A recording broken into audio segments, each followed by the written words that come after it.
MBK 2:12. The Fall of Bhishma. Chapter 12. The Fall of Bhishma. Sunrise approached on the 10th day. The sounds of thousands of drums, cymbals, conches, and trumpets filled the air. Donning their armor and taking up their blood-stained weapons, the warriors came forward for battle. The Pandavas arranged for Shikandi to ride in his chariot at the forefront of their formation. Bhima and Arjuna protected his two flanks, and behind him came Abhimanyu and Draupadi's sons. Then, spreading out in a fan behind them, all the Panchalas, headed by Drishtadyumna, Satyaki and Sheketana, stood ready to fight. Other powerful Rathas and Maharathas protected the formation's key points. With a joyful roar they rushed at the Kauravas. Bhishma stood at the center of the Kaurava formation. Duryodhana ordered his best fighters to surround and protect him. He knew the Pandavas would target him. Until they checked Bhishma, their success would be uncertain. Duryodhana himself stayed close to his grandfather, carefully watching the Pandavas' moves. As the two armies clashed, the slaughter began. Knowing that it would likely be his last day, Bhishma made one final and supreme effort. If he were to fall, then he should go down fighting to the best of his ability. He let loose his arrows on the Pandava troops in incessant showers, and countless men, horses and elephants fell under his assault. It began to seem as if Bhishma was present everywhere as he wheeled about in the battle. All 5 Pandavas went toward him, awed by his power. They honored him in their minds. With depressed hearts they gazed at him even as the gods had gazed at Vritrasura. He was consuming their forces like a fire swallowing a forest. Standing between Bhima and Arjuna, Shikandi roared out his challenge and sent 3 arrows at Bhishma. They struck him on the chest, penetrating his armor. Bhishma felt his anger rise, but with a slight smile he called out, "O Shikandi, I will never strike you in this fight. You are even now the same person the Creator made you before and are no match for me." Shikandi was infuriated by Bhishma's words. "You are the destroyer of Kshatriyas, O mighty armed hero.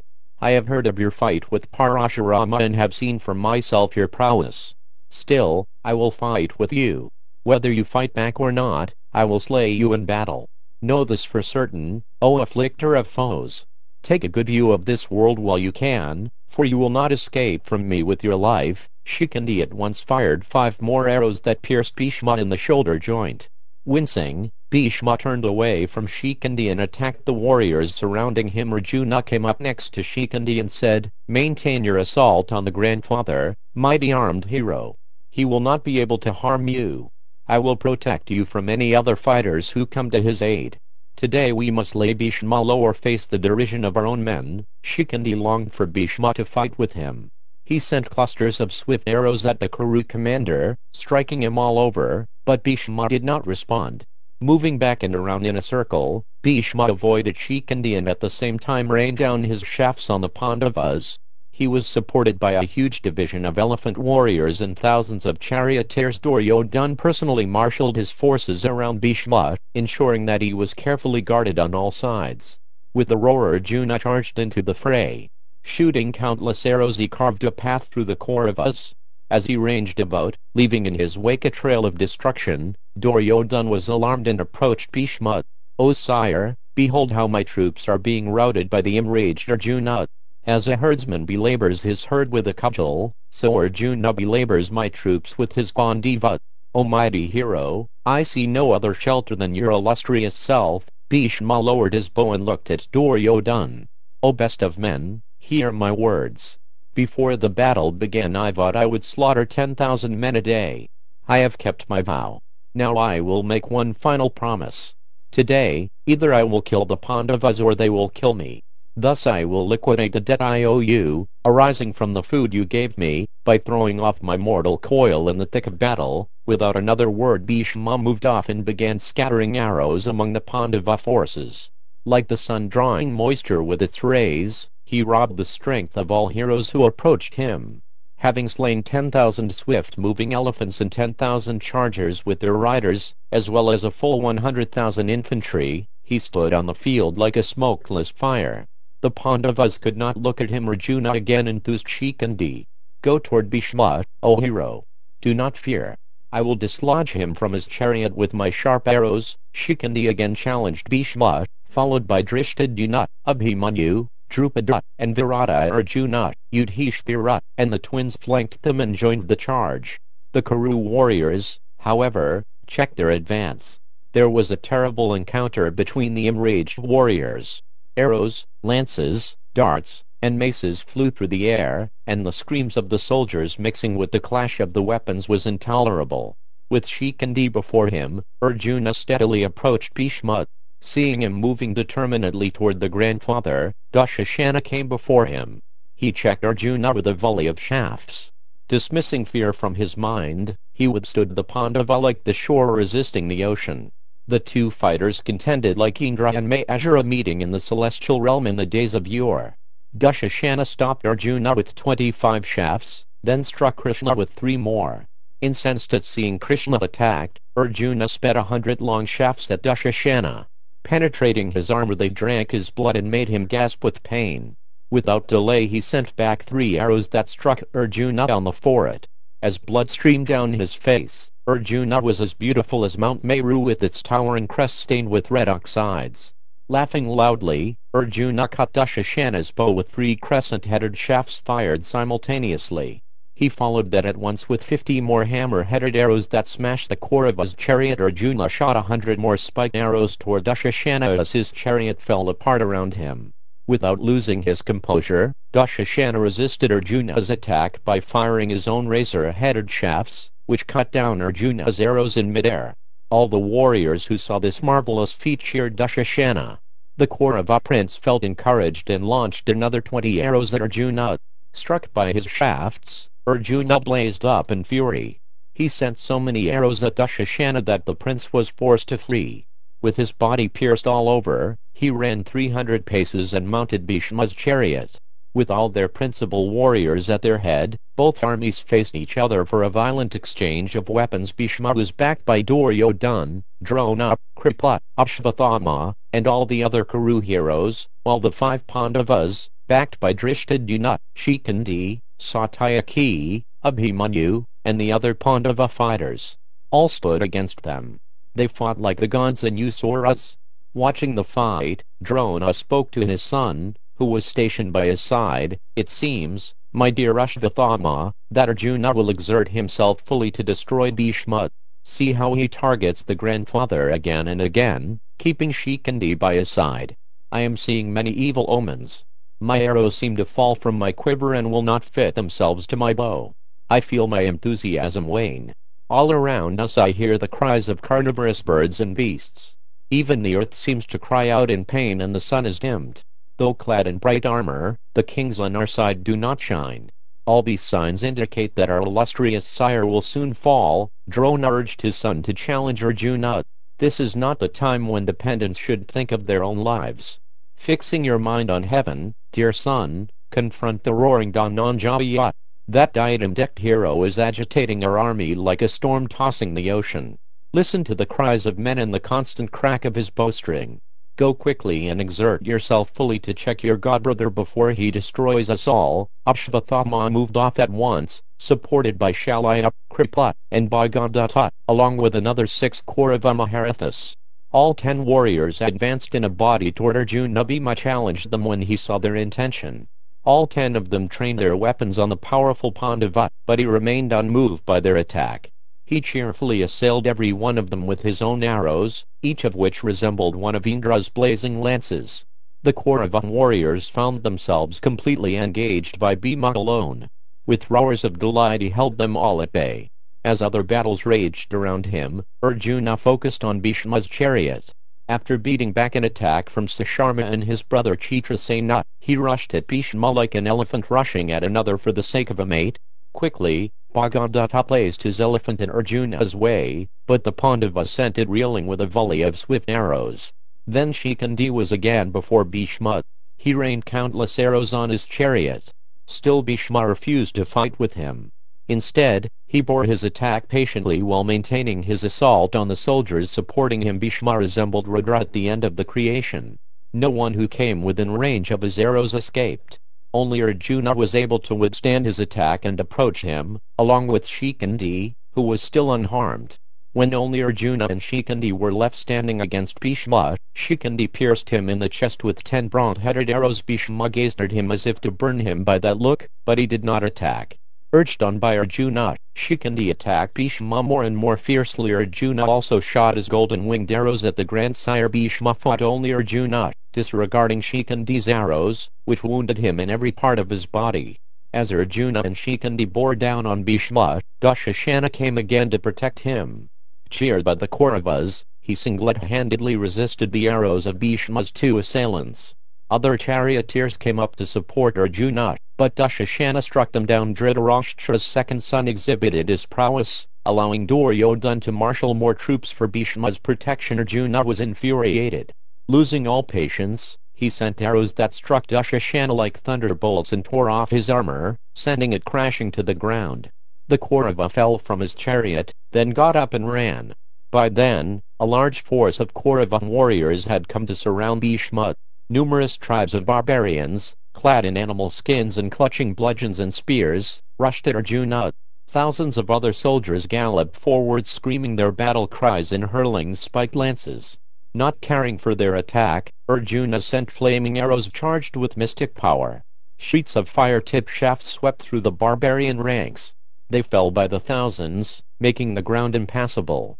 Those that were not slain turned back in flight. Arjuna again turned his attention to Bhishma, who was now supported by Duryodhana, Kripa, Shalya, and a number of Dhritarashtra's other sons. All those Kuru heroes trained their arrows on Arjuna. The other 4 Pandavas attacked Bhishma's protectors.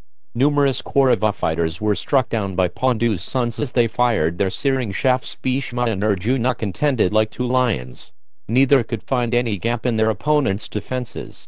Both invoked celestial weapons which the other neutralized. Each praised the other's prowess as they fought. Arjuna covered Bhishma's chariot with arrows. Taking the opportunity, other Pandava fighters came forward to support Arjuna.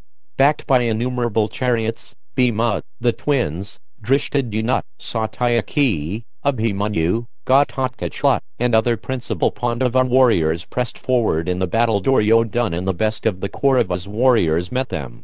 Coming out from underneath Arjuna's attack, Bhishma assailed every one of the heroes who came toward him.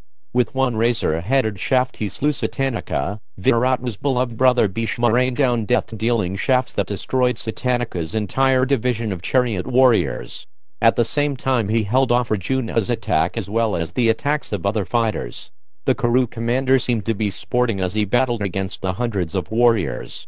He danced on the terrace of his chariot as if he had regained his youth. Like the rising sun dispersing clouds, he dispersed the Pandava forces with his sun-like arrows. Untouched by Bhishma's attack, Shikandi moved closer to his chariot. From time to time Bhishma threw a deriding glance at him, but he focused his energy on slaughtering the Pandava forces. He knew the Pandavas had decided to bring him down today, and they pressed in on him on all sides. Like clouds covering the sun, they surrounded the old Kuru fighter and threw their weapons at him. Spiked and razor-headed arrows, battle-axes, maces, mallets, lances, bludgeons, darts and javelins fell toward Bhishma, but Bhishma only smiled. His armor was shattered and he had been pierced many times. Oblivious to pain, he fought on, embracing a hero's end. His chariot wheeling in the midst of his attackers, he spun around and fired arrows in all directions. Sensing that it was now time to defeat Bhishma, Arjuna again placed Shikandi in front of him and rushed forward. With a perfectly aimed arrow he cut apart Bhishma's bow. As the Maharathas of both armies engaged, Arjuna and Shikandi came before Bhishma, both of them firing barbed arrows that pierced him deeply. Arjuna killed his horses and charioteer and brought his chariot to a halt. With a crescent-headed arrow he brought down his standard. Bhishma took up another bow worked with gold and ivory, but Arjuna immediately shattered it. Without a second's delay, Bhishma hurled a lance at Arjuna, but Arjuna fired 5 bronze-headed arrows that broke the lance into 6 pieces. They fell to earth like forks of lightning. Arjuna thwarted all of Bhishma's weapons. Bhishma looked at Krishna, who was expertly guiding Arjuna's swift-footed horses. Bhishma knew it was the end, as fate had ordained. He could not win a battle when Krishna was on the opposite side. Even though Krishna was not fighting, his mere presence was sufficient to ensure the Pandavas' invincibility. Bhishma lowered his weapons. All his skill and power would prove to no avail. Now Bhishma began to think of death. In the heavens the assembled rishis, along with the 8 Vasis, addressed Bhishma. We also desire that you stop fighting. Withdraw your heart from the battle. It is time. Bhishma alone heard the heavenly voices. Suddenly a cool, fragrant breeze began to blow. Celestial drums resounded and flowers fell from the sky. As Bhishma stood in thought, Shikandi raised his bow and shot 9 shafts that struck him full on the chest. At the same time, Arjuna fired 25 short, thick arrows that struck Bhishma with tremendous power. Arjuna quickly followed them with 100 steel shafts. Stunned, Bhishma resolved to make one final assault on Arjuna. He would go down fighting. There could be no other way. Firing a volley of shafts, Bhishma thwarted the attacks of both Arjuna and Shikandi. Arjuna quickly cut Bhishma's bow. With hot tears pricking his eyes, he fired thousands of straight shafts and pierced Bhishma's mighty frame, like snakes enter the holes in mountains. Although both Arjuna and Shikandi shot their arrows at Bhishma simultaneously, the Kuru hero considered that only Arjuna's shafts were capable of bringing him down. He called out to Dushasana, who had rushed to his side, "These arrows, O Bharata, resembling thunderbolts and coming at me in a straight line end to end, are Arjuna's and not Shikandi's. I can distinguish between them because they have the touch like a Brahman's rod, or of Indra's Vajra weapon. Even the gods could not resist them. Like furious snakes with protruding eyes, they are penetrating my vital organs. Only Arjuna is capable of bringing me down. Even the world's monarchs united could not afflict me." With one last supreme effort, Bhishma raised a massive lance and hurled it at Arjuna with all his strength. Arjuna cut it into 100 pieces.